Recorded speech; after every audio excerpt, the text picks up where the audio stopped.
کہ حضرت لقمان کون تھے، کہاں کے رہنے والے تھے، تو ان کے بارے میں کوئی حتمی بات تو نہیں کہی جا سکتی، کیونکہ وہ صدیوں پرانی شخصیت ہیں، اور عربوں میں اسلام سے پہلے کی کوئی تاریخ مستند ایسی نہیں ہے جو باقاعدہ لکھی گئی۔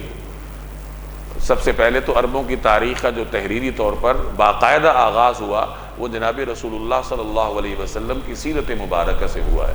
اس سے پہلے جزوی طور پر مختلف جگہوں پر کوئی تحریری چیزیں ہوں گی یا کوئی کتبے لکھے ہوئے ہوں گے، لیکن باقاعدہ کوئی تحریری ذخیرہ عربوں کے پاس نہیں تھا، سینہ بسینہ تاریخ چلتی تھی۔ تو حضرت لقمان کی تاریخ بھی عربوں میں سینہ بسینہ تھی۔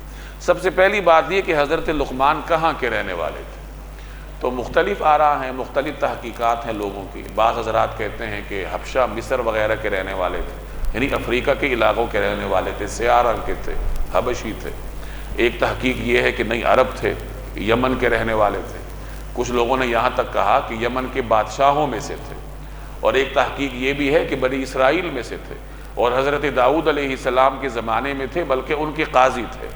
تو یہ مختلف تحقیقات ہیں، ہر آدمی کی اپنی اپنی تحقیق ہے، تو بہرحال اپنے ذوق کے مطابق کسی بھی تحقیق کو لیا جا سکتا ہے۔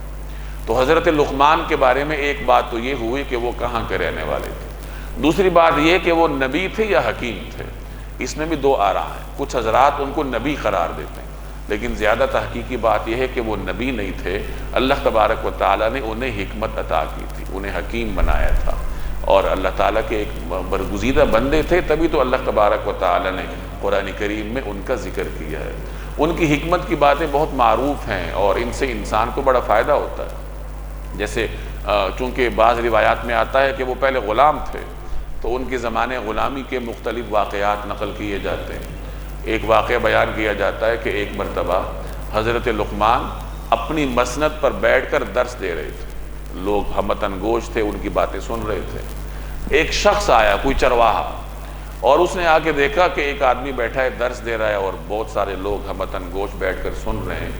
تو اس نے جب حضرت لقمان کو غور سے دیکھا تو پہچان لیا، اور حضرت لقمان کو مخاطب کر کے اس نے کہا، کیا تم وہی لقمان نہیں ہو جو فلاں زمانے میں فلاں جگہ میرے ساتھ بکریاں چراتے تھے، تم غلام تھے؟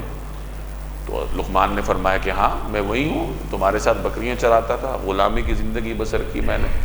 تو چرواہے نے کہا، پھر تمہیں یہ منصب کیسے ملا؟ یعنی کہاں چرواہا اور غلام، اور کہاں یہ مسند ارشاد کہ آپ بیٹھ کے درس دے رہے اور لوگ اتنا توجہ سے آپ کی طرف متوجہ ہیں، یہ منصب کیسے ملا آپ کو؟ تو حضرت لقمان نے فرمایا، فضول اور لایانی چیزوں سے پرہیز کی وجہ سے مجھے یہ منصب ملا۔ یعنی انسان اگر فضولیات سے گریز کرے تو اللہ تعالیٰ اسے حکمت نصیب کرتے ہیں۔